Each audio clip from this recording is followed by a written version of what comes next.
Okay. So I'm going to share my screen of this particular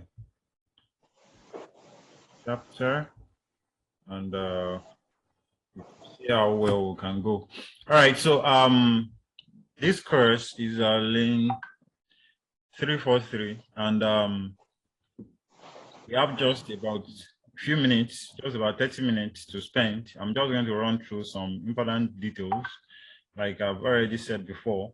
And yeah, so you have your assignment. You have your assignment, which is 60 marks. Then you have the exam is going to be 40 marks. And I told you to read certain chapters of LIN 243 to prepare for the 343 examination. All right, so I expect that you should be able to work on the basis of that. So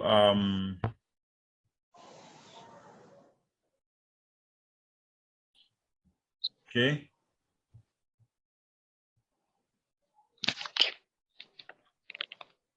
Can you hear me, Nasirat?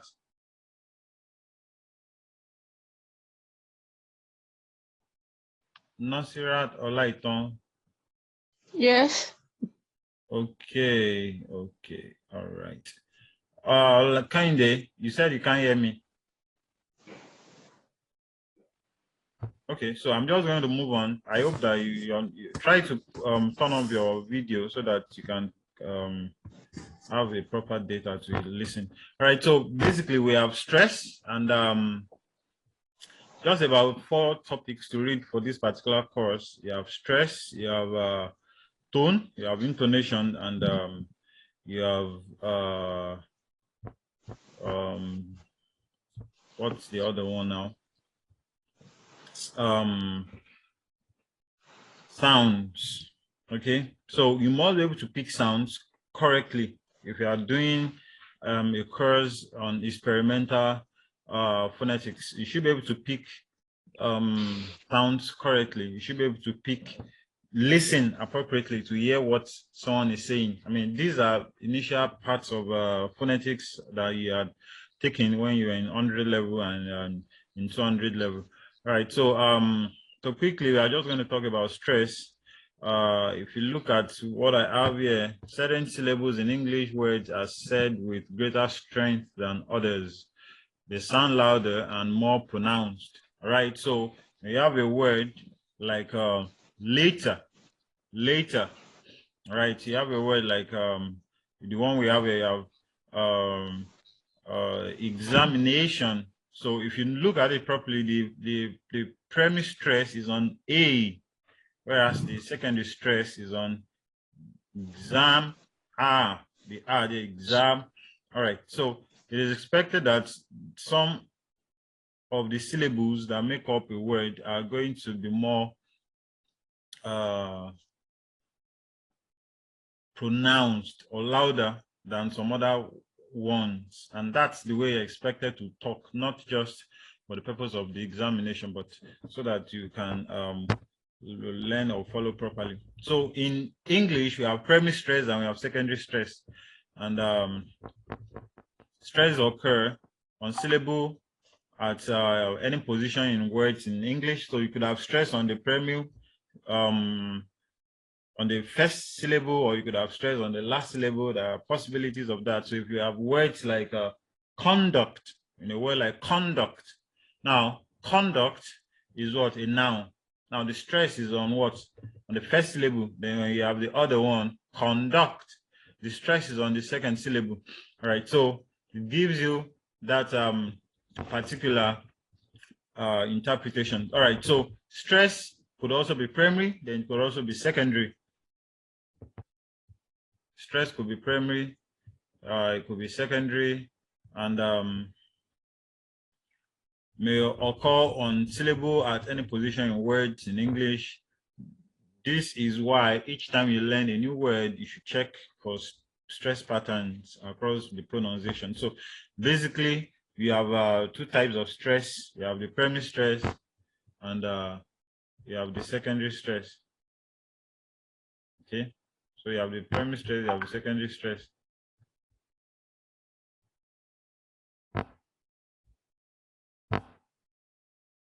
All right, so okay. All right, so I believe you are following me. Okay, so long vowels do not usually occur.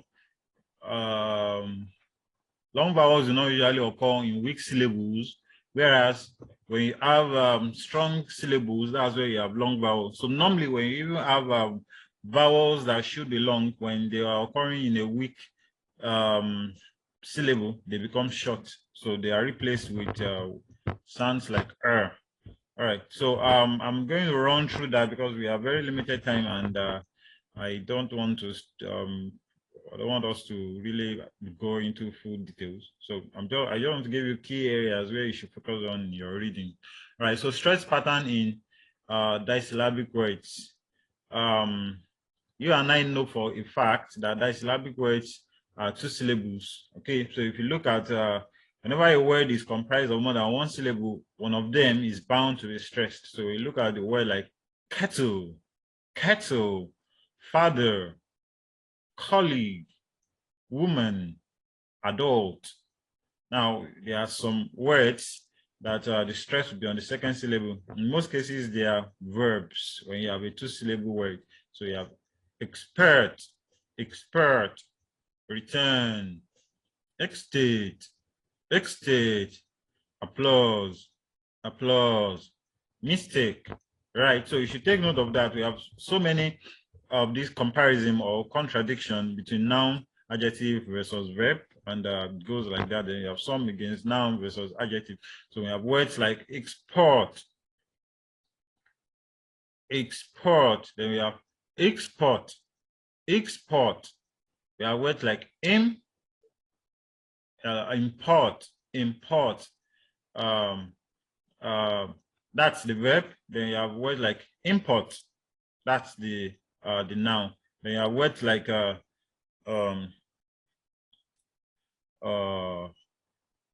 dessert, dessert, dessert. They have words like dessert, dessert. So that's a noun. So when you say, I saw a dessert on the road yesterday, you're talking about someone who is just walking around, that has been deserted, just living on the street. And you have that. Then you have words like a rebel, a rebel. You have words like rebel. Okay, so these are some of the cases of stress that you could have. Now, when you have a primary stress, normally you see a line. I'm showing here on my computer.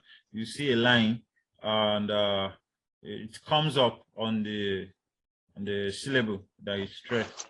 Now, if it's primary stress, it comes up with this. With the secondary stress, you see a line. If you go back to examination, you see what I'm talking about there. So you see a line like this there.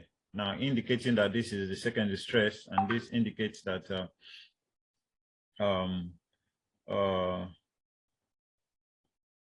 primary stress. Okay, so now we'll move on, and we have stress patterns in polysyllabic words. Now, there are words that have more than 1 syllable. I mean, there are more than 2 syllables, and words like 3-syllable, words like 4 syllables, and so on. So if you have there are some cases in English where the stress is on the first syllable. You have words like quantity, bachelor, photograph. You have words on the stress on the second syllable in words like encounter, relation, discussion. Then we have cases of words on the third syllable like refugee, afternoon, referee, right? So those are the cases of then we have 4-syllable words, then we have 5-syllable words. It keeps going on like that. So we have words like capitalism. So the stress is on the first syllable, which is cap. Then we have words that the stress is on the second syllable in the 5-syllable words. Imperialism, imperialism. consumerian, consume. So we have words like fanatical. So you see, so some of all these things you have to try to go through the process of meditating on them and trying to memorize them, okay? Because it helps you to have a better understanding or the better presentation of your English when you are talking in the public. All right, so now we have cases of stress compound. So, we have compound words. You want to ask yourself, where should the stress be? We have maybe you have headmaster, you have word like blackboard, you have word like number plate. So you want to ask where should the stress be? So in compound words, normally you should put the stress on the first syllable, okay? Because the first syllable is the head word in most, not the first syllable, the first word is the head word, whereas the second word is the one that is complementing. So we have word like a class teacher, a class. So the class takes the what? Takes the stress. We have headmaster.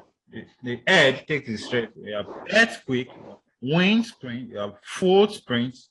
You have bridesmaid. And you have cardboard. Right. So so we are going to leave that, and then we'll quickly run to talk about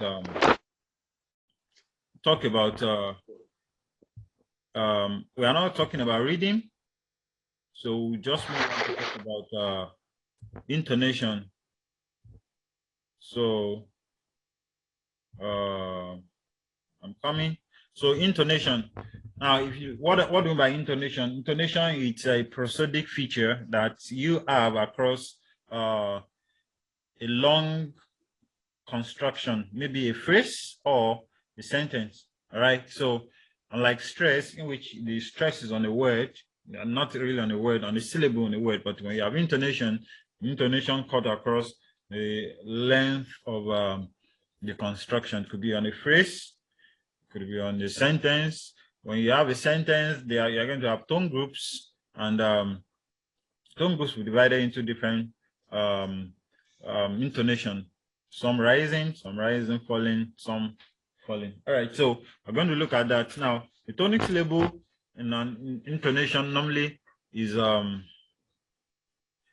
the last primary stress syllable in a sentence. So so when you have normally, what are the words that could be stressed? Words that could be stressed are content words, are the ones that could take stress. So when you have a word like John loves to eat granite, two cannot be stressed because it's not a content word. Two there cannot be stressed. If I say I am coming from home, the am there cannot be stressed. Okay, coming can be stressed, from cannot be stressed, becomes weak. Then home can be stressed. Now home is the last word there, and it's the last content word that could be stressed. It takes the premise, the final stress, and is what referred to as the tonic syllable. When you do your English, maybe in your 400, 500 level, you get to understand that better. All right, so now let's look at intonation quickly. Intonation is the rise and fall of pitch during speech. When you talk, you make use of intonation. It is the quality of speech that adds meaningful melody to utterance. So normally when you talk in a rising intonation, or you talk in a falling intonation. You want to ask a question, it is expected that you ask, if it's a polar question, you ask with a rising intonation. Are you coming? Okay, not are you coming? Are you coming? So the intonation is expected to go up. You understand what I'm saying? And we are making a statement, you want to say, I am a man. So that's a statement with intonation going down towards the tonic syllable. The intonation is expected to fall. All right, so we have different types of intonation. I expect you to note these for your examination. We have 5 basic intonational tunes. We have the falling, we have the rising, we have the 4 rise in intonation, we have the rise falling intonation, and we have the level voice. So quickly, what are the kinds of expression that could have falling intonation? We have the falling intonation could be on declarative statements like the man died, on commands, get in the car, on WH question, who is there, on the questions with closed option, are you for or against? Then we have exclamations, which when you have something like what a beautiful sight, right? So that's the kind of expressions that will take a falling intonation. What of rising? Yes or no questions. Okay, so when you have, are you leaving? Simple polite request. May I see you? May I see you? Simple greetings. How are you? How are you? So it is expected that the you should go up. When you have hesitation, do you mind my staying here? Do you mind my staying here? Okay, so you're hesitating. Okay, does this person really want to stay? So you want to confirm that the person wants to stay, or the person wants you to leave. All right, so you make use of a rising intonation. Another thing I want to add to this, I'm not sure it's part of what is here, the material, but let me quickly add to it at this point. When you are not completing a sentence, let's say, for example, you want to list a number of things, or you want to maybe you have two clauses in a sentence that you are going to end, you are going to have a pause, then before you move on to the other part, then you would have a rising intonation. So, for example, I want to say I'm going to the market and I'm going to buy bread, rice, beans. It's not going to be, I'm going to the market and I'll buy bread, rice, beans. No, it's going to go up. I'll buy bread, rice, beans, and it keeps going on like that. And finally, the intonation falls. And sugar, right? So that's the way it's supposed to be. Then we have rising intonation on did you really surprise? Did you really do that? Then question tags referring to information. It will come, won't he? Right. So those are good examples of intonation. Then we have four rising intonation. Now the four rising intonation tune is characterized by a sequence of short fall followed by a short rise in pitch. It is used to express doubt. You are John. You are John. So the person is not certain whether you're actually John. You are John. Not you are John. Okay, you left it for me. So that's you expressing doubt. You want to be sure whether what you are asking for is certain or not. Sorry. So name ending commands. Call me Mark John. Call me Mark John. Call me Mark John. So that's when a command ends in when a command ends with a name. Sit down there, Ade. That's you having a fall rise intonation. All right, so you have a rise fall intonation. Rise fall intonation, you use it in unstated reservation. Unstated reservation. Okay. So the fall rise intonation is characterized by a sequence of short rise by a short fall in pitch. It is used to express unstated reservation. When you have certain things that you don't want to say out, you don't want people to really know what you are saying, then you make use of unstated reservation. It looks nice. It looks nice. I'm fine. You know, you are not so certain whether you are fine or not. So you have reservation of certain things that you don't want to say. All right. So that's the rise falling intonation. Then we have the level intonation where, I mean, normally you don't speak up, then you just make sure that your pitch is maintained along a particular range. All right, so if your voice drops or rises at the end of an utterance, it tells your listener that you have completed a statement.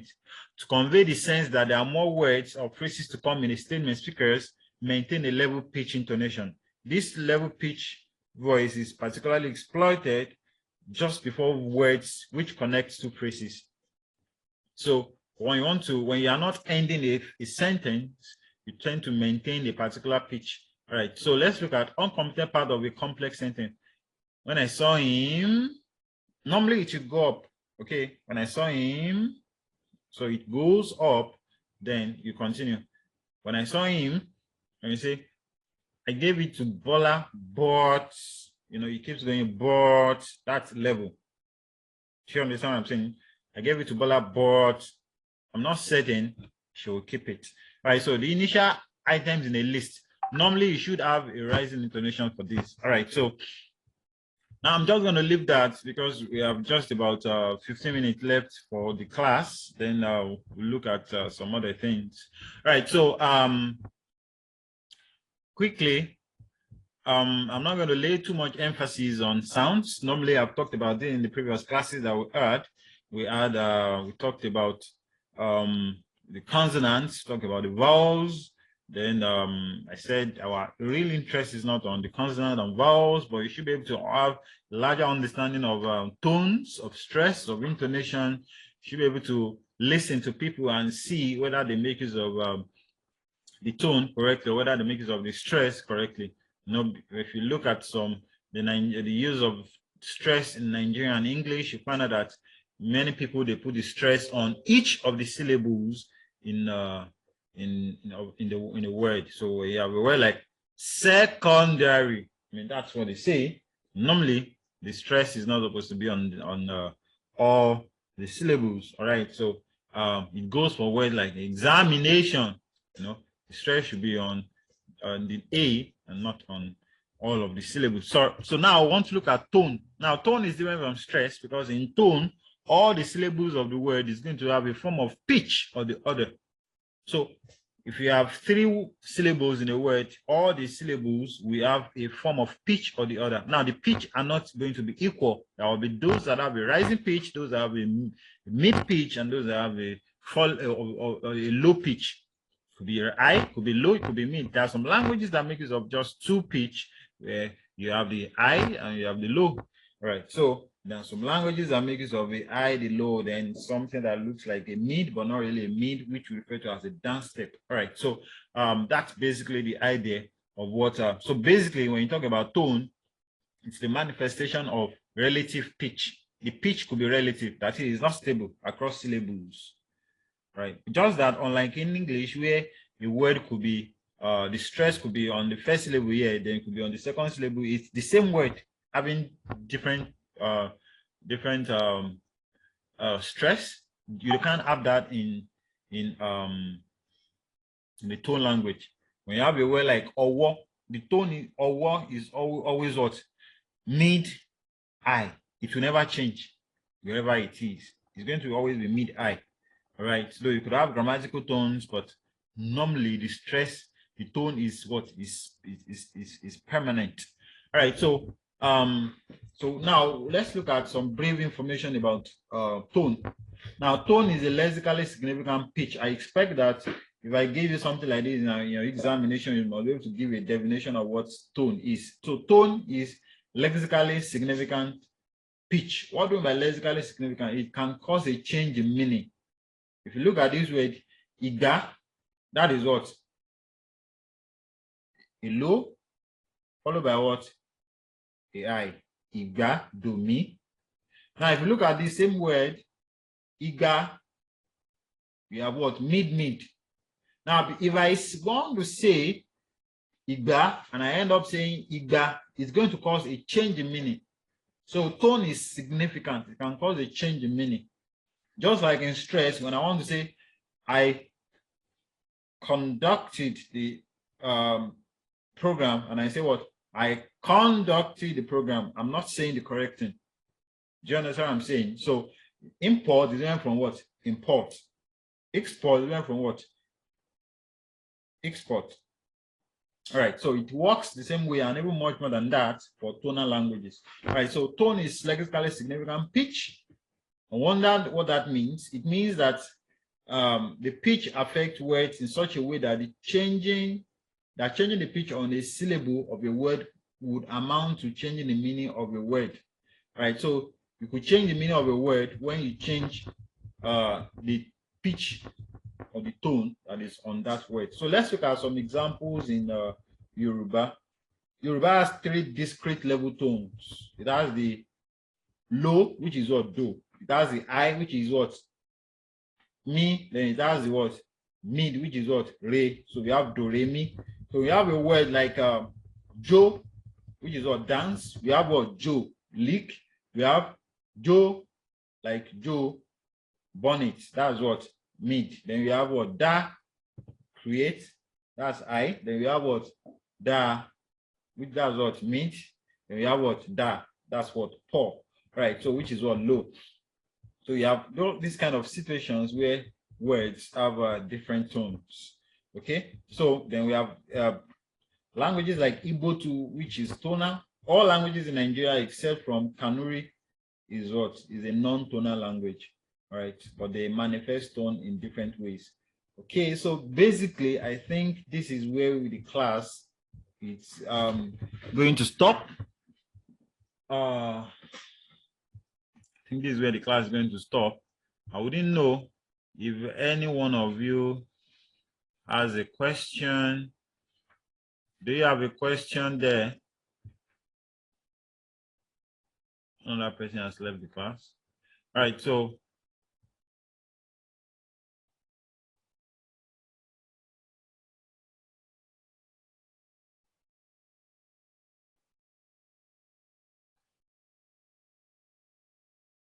do you have a question? All right, so there's no question. We are just going to round up the class very soon. So prepare for your examination. I don't know, but I think that it's going to be maybe filling so that you can just work on that basis. Once you do your assignment very well, you have good thing to fall back on. All right, so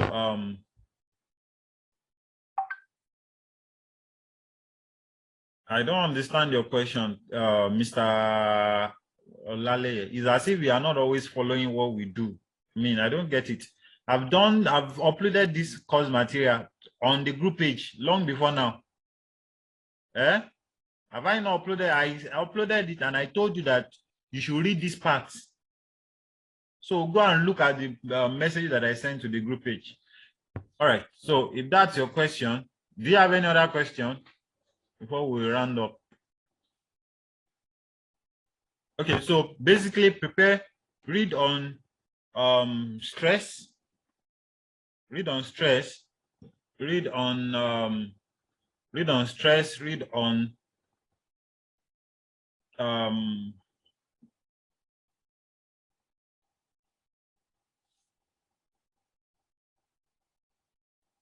yeah, read stress, read tone.